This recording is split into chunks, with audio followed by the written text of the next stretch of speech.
Ahí va. Bueno, como te había contado, la carpintería, el oficio viene de familia.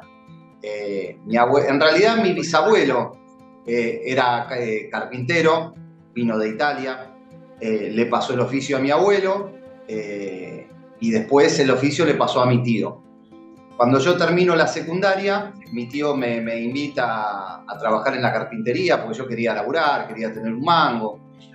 Y me dijo, che, venite a laburar conmigo. Y yo digo, bueno, vamos a probar. En sí yo nunca había trabajado con madera, más de lo que veía cuando era chico, cuando iba a lo de mi abuelo, que tenía la casa, tenía un taller enorme atrás, de los típicos de antes, con los ladrillos a la vista, ¿viste? Esos. Bueno, y, y bueno, dije, bueno, Perdón, vamos a probar. perdón que te haga un insert. Vayamos ahí a tu bisabuelo y tu abuelo. ¿Tu bisabuelo vino de Italia siendo carpintero? Vino de Italia siendo carpintero. Y se había puesto una... Esto te lo cuento porque me lo contó mi viejo.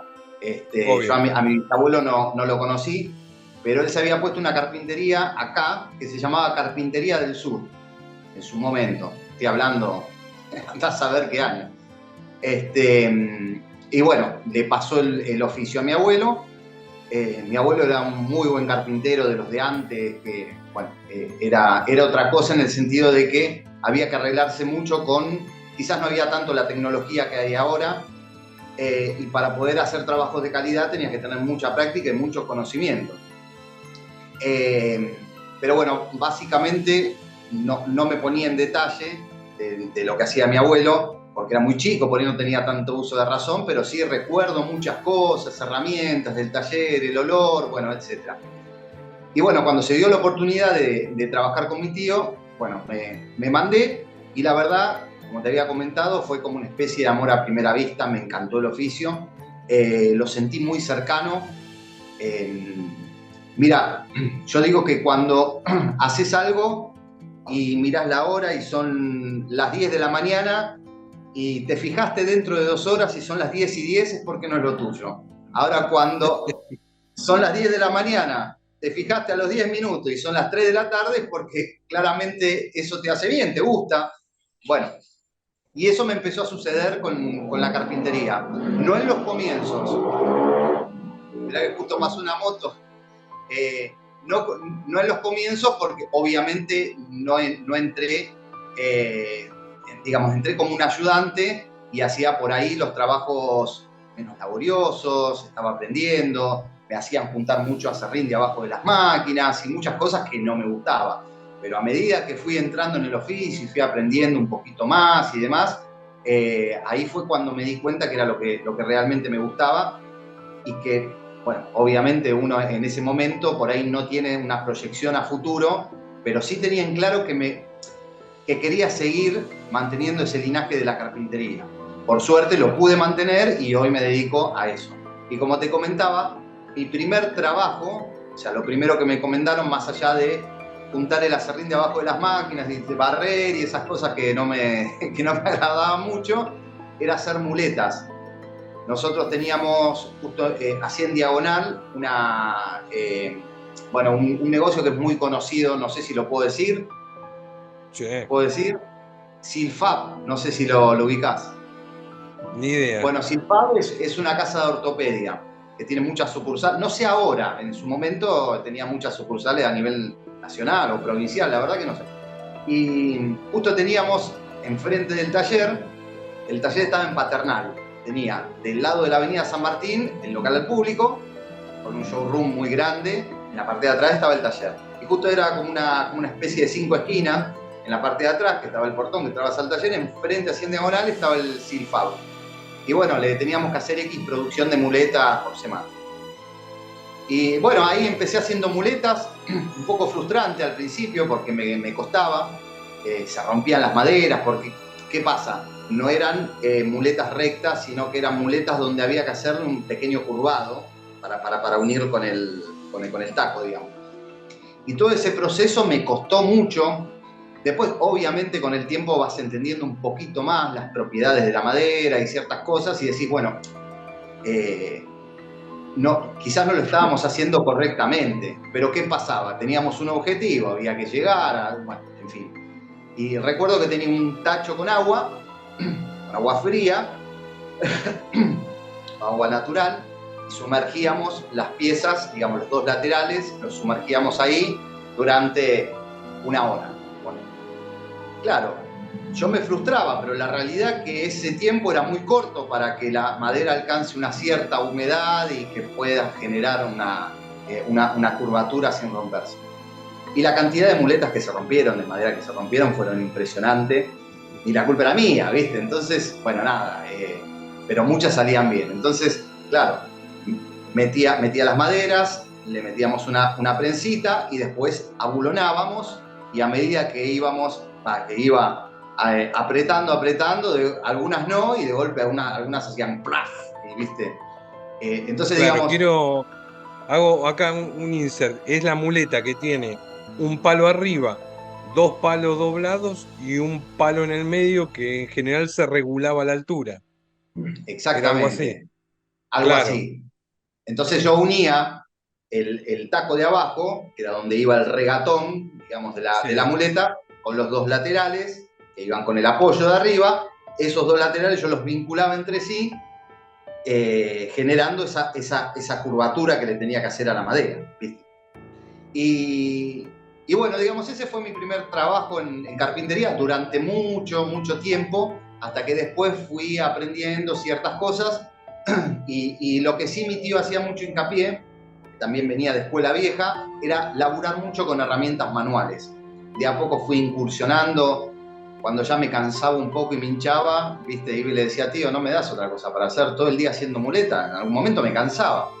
Y bueno, ahí es donde fui avanzando y fui empezando a utilizar la escuadradora, con mucho cuidado, con mi tío supervisándome, haciendo otras cosas.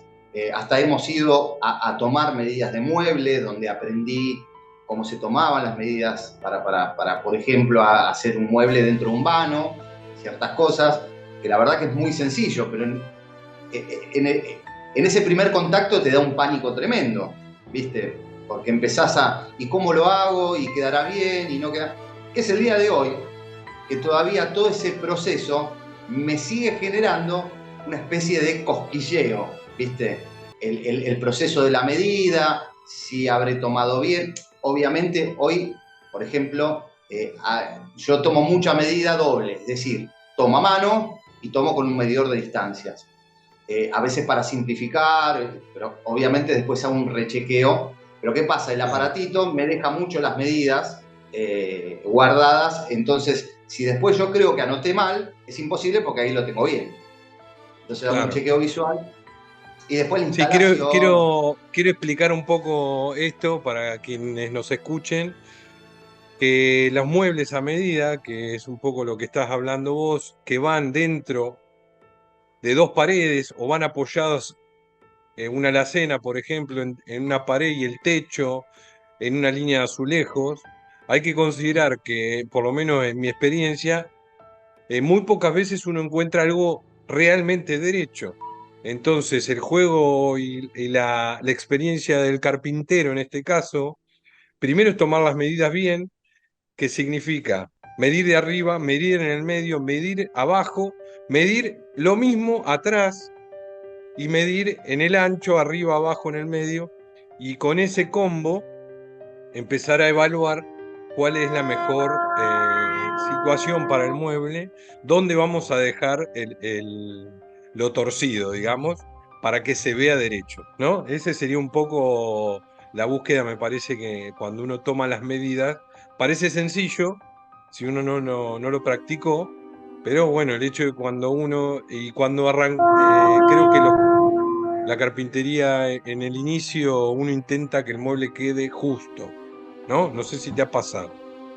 Entonces, bueno, hay una dificultad eh, intrínseca en ese tomar medidas, que es el primer paso, creo que para resolver el mueble, ¿no? No sé cómo lo ves vos. Totalmente. Inclusive, como lo habíamos hablado la otra vez, quizás los que venimos o que aprendimos por tradición familiar, lo que es la carpintería, antiguamente se trabajaba mucho a medida. Hoy por ahí se diversificó mucho ese tema y hay varias ramas como el trabajo estandarizado, las tiendas virtuales y ciertas cosas que por ahí hay mucha gente que se dedica a hacer ciertos artículos en madera y los vende. Por ahí nosotros que venimos de aquel lado estamos acostumbrados a trabajar a medida.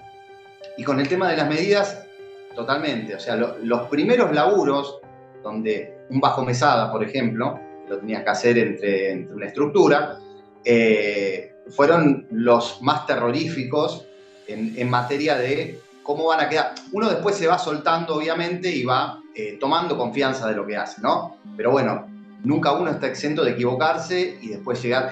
El tema de los muebles a medida en ese aspecto es, si le pifiaste, es un bolonqui tremendo, ¿viste? Porque tenés que hacer una serie de modificaciones, no es que decir, uy, me equivoqué, bueno, le doy vuelta, le corto acá y lo vuelvo a poner. No, a veces no podés, y cuando tenés cajones y tenés ciertas cosas, es bastante difícil reacomodar un mueble cuando le arraste a la medida.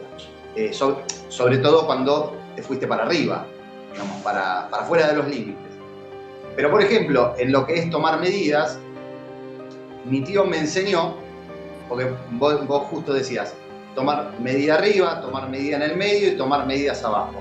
Mi tío me enseñó que tomemos medida arriba y tomemos medida abajo.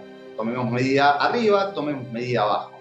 Y él nunca tomó medidas en el medio. Y yo me acostumbré a tomar medidas arriba y abajo.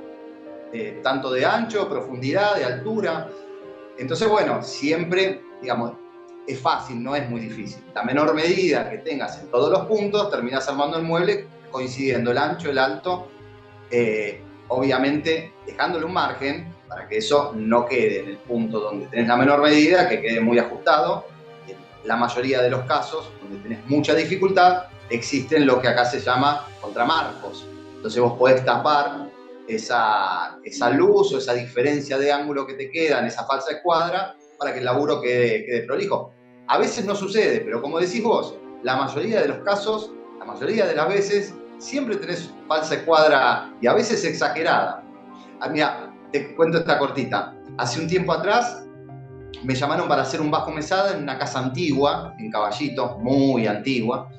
Y vos no sabés lo que fue ese laburo porque estaba terroríficamente en falsa escuadra. Hubo que hacer realmente malabares. Pero bueno, nada, por suerte quedó bien, pero a veces tenés que renegar de más. Sí, bueno, creo que acá tenemos un punto muy importante en el oficio, eh, porque vos decís, claro, lo que a mí también me enseñaron es decir, bueno, tengo la menor medida, que muchas veces igual la menor medida está atrás, en el bajo mesada, y se cierra, entonces el mueble o hay que torcerle un poco el piso para que el lateral, que no sea de cajón, porque si no te genera un quilombo bárbaro, entre, o directamente tiene que ser más chico. Claro. Esa resolución que vos decís, bueno, un contramarco, en algún momento se dejó un poco de usar también el contramarco y ser una solución estética del momento. No sé si te pasó, pero con un amigo hasta hemos pensado en poner un burlete de goma para que cuando pones el mueble quede todo cerrado. Yo mis últimos trabajos, nosotros hacemos objetos de madera o de placa, no estamos haciendo muebles a medida, pero en mis últimos trabajos lo que hacía era trataba de poner un fibro fácil, con el canto pegado o de madera o blanco, de canto en el mueble, pegado con cemento de contacto para poder cepillarlo y que calce sin contramarco. Porque a Ah, veces el contramarco no queda del todo lindo, o muchas veces recreaba la mocheta. O sea, la pared que estaba en falsa escuadra hacía una pared como de madera y la dejaba derecho y ahí ajustaba el mueble. claro. Eh, pero bueno, esas soluciones hay que ir encontrándolas.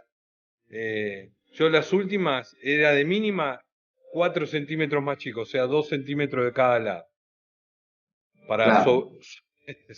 poder sobrevivir a toda la albañilería. Igual ahora nos metemos un poquito más en tus trabajos a medida, pero ese punto que dijiste, que yo dije arriba, abajo, bien mencionado, la parte de atrás, porque como bien vos dijiste, en muchas ocasiones, digamos, tiene un ángulo cerrado, o en ocasiones puede pasar que tenga un ángulo abierto. Así que ese punto Sí. también, la parte de atrás también hay que tomarla. Lo que pasa que, bueno, abierto atrás es más grande y en general no genera ningún inconveniente, Claro. aunque creo que de todo lo que en terminaciones, a mí hay algo que nunca me termino de cerrar, que es que un mueble puesto en un vano, en un hueco hecho de material, ¿no? Mesada arriba, dos paredes, piso, cuando uno hacía el mueble completo, digamos una caja de aglomerado con melamina, quedaban muchos huecos interiores escondidos, que eso no termina de ser positivo, Ujú. porque ahí, bueno, pueden hacer nido las cucarachas, no hay acceso. eh, Eso como detalle, digamos, entré de hablar específicamente de carpintería, y es lo lindo para mí también de hablar con un carpintero, que no podemos entender algunos detalles del trabajo.